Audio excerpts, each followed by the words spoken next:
Hindi na bago ang ganitong hamon, kaya't matagal nang mayroong mga plano para tugunan ito. Sa pagtatapos ng Administrasyong Aquino, iniwan ito ang isang flood control master plan sa Department of Public Works and Highways o DPWH. Mahalaga ang isang flood control master plan dahil ito ang magsisilbing gabay tungo sa mas maayos na pagtugon sa tiyak na lalalapang problema ng baha. Walang natanggap na turnover mula kay then Secretary DPWH Secretary Mark Villar, si Secretary Bonoan. Pero habang wala pa ulit linaw kung mayroon na master plan, bigo muna na makapagbigay ng sagot sa mga tanong mula sa Barangay Tagumpay. Kasabay ng muling pagdilim ng langit at patak ng ulan, nanunumbalik ang kaba ni Melinda at Isa. Talagang ano na lang ho kami, sir. Nabubuhay na lang ho kami ganito sa kababakwit po. Ayan po na naman. Sir, dasal na lang po kami ng dasal. Nice. Pangarap ko hindi maranasan ng anak ko pero naranasan niya ngayon. Marami pong pangarap sa anak ko. Wala lang akong magawa po kasi walang magbabantay. Ang naiisip ko yung makagalaw po siya ng maayos. Kasi kung dito pa niya nararanasan niya ng ganito. Ito ang isa sa pinakamalaking hamon sa mga Pilipino ngayon. Paulit-ulit, umiikot at walang katapusan. At habang ang ilan ay naghahanda na para sa muling pagbaha, ang mga mapagsamantala, kanya-kanyang diskarte naman kung paano kukubra sa perang dapat sana'y pondo ng mga proyektong sasalba sa maraming pamilyang Pilipino.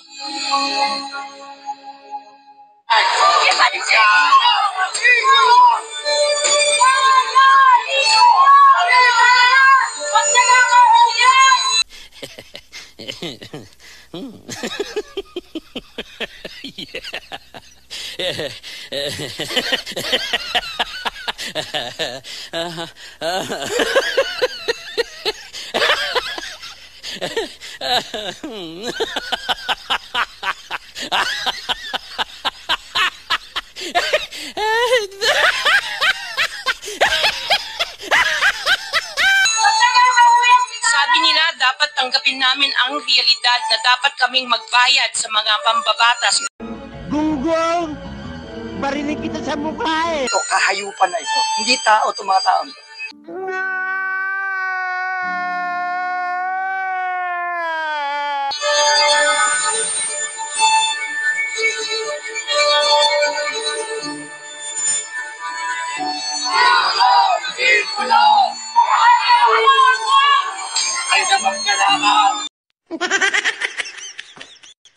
Magnanakaw, ikulong,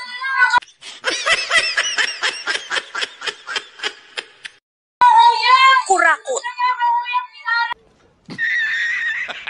Iyan ang naging sigaw ng mga nagrally sa harap ng St. Gerard Construction Company sa Pasig City na pag-aari ng mag-asawang Cesara at Pacifico Discaya.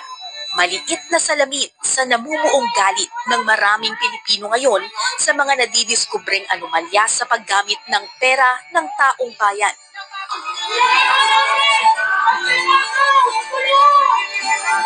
Sinabi mo kasi sa interview mo na 4 na po yung kotse mo. Oh my God! Wow! Naging sentro ang mga Diskaya sa mga investigasyon tungkol sa mga flood control project. Lalo pat base sa datos mula sa sumbong sa Pangulo website na sa loob ng 3 taon lamang ay hindi bababa sa 31 billion pesos ang halaga ng mga flood control project na nakuha ng iba't ibang kumpanya ng mag-asawa. What? What the f***? Kwinestyon din pati ang umano'y maluhong pamumuhay ng mag-anak, kabilang ang hindi bababa sa 30 luxury cars na nakaparada sa kanilang compound. Ang balita ko, doon sa interview mo, binili mo yung isang Rolls Royce dahil nagandahan ka sa payong? Tama ba? Sir, yes po.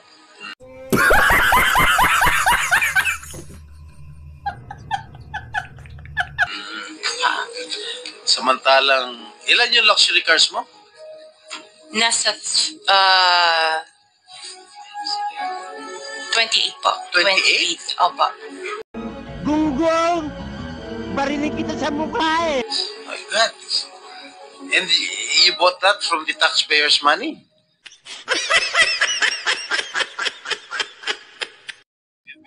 Kalaunan, sinabi ng mga diskaya na ginagamit umano sila ng ilang mga mambabatas at ilang opisyal ng DPWH. Sabi nila dapat tanggapin namin ang realidad na dapat kaming magbayad sa mga mambabatas kung gusto po namin magpatuloy na magkaroon ng project sa gobyerno. Hindi namin ginusto kailanman na mapasama sa ganitong sistema, pero kailangan namin magpatuloy para sa pamilya at mga empleyado namin. Di totoo yan. Bola lang yan. Ang mga akusasyon na ito mariing itinanggi agad ng mga pinangalanan.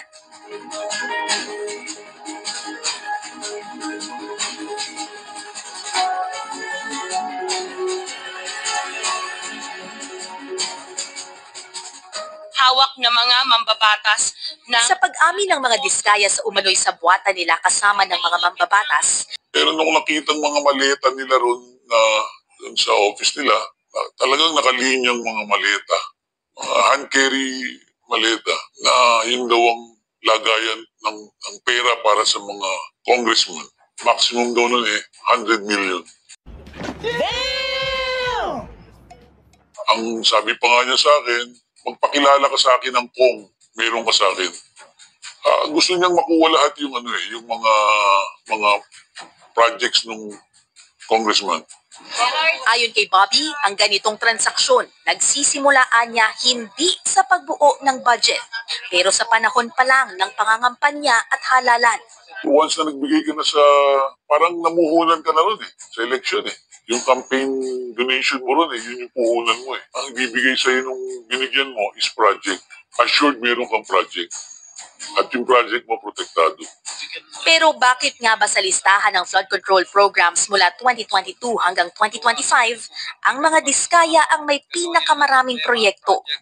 Paliwanag ni Bobby, maraming suki ang mag-asawa sa Kongreso dahil nagbibigay umano sila ng paunang bayad sa mga politiko bago pa mai-award ang mga proyekto. Sinigundahan ito ng ibang mga kontraktor na nakausap ng ABS-CBN News pero tumangging magpa-interview. Kaya siya favorite ng Sabi nga niya sa akin, kaya ang lakas niya sa sa Kong. Kasi advance siya magbigay. Palakihan ng komisyon. Basta maganda yung bigay mo kay Kong, susunod may project ka ulit. So, hindi na yung ganda ng project. Wala nang quality. Wala nang konsensya pinag-uusapan yan. Pera na lahat yan. Para sa taas. Ayon sa mga diskaya, matapos nilang manalo sa bidding, may mga opisyal na humingi at kumuha ng hindi bababa sa 10 hanggang 25% sa kanila para matuloy ang kontrata. Kadalasan po ang natitira na lang sa amin, minsan pag minalas-malas, lugi, kung sinuwerte, minsan 2%, 3%. Pag sinuwerte pa, 5%. Gunggong! Barinig kita sa mukha eh!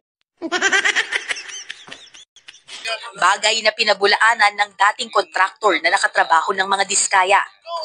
Based dun sa usap namin, sa 83.5, ang mapupunta sa kanya 20 million. So, hindi totoo 3%. Mga 25%. Oh my God! Ayon naman sa isa pang nasa construction industry, isa pang modus ng mga malalaking kontraktor ay ang pagtitipid sa mga materyales. What the f***?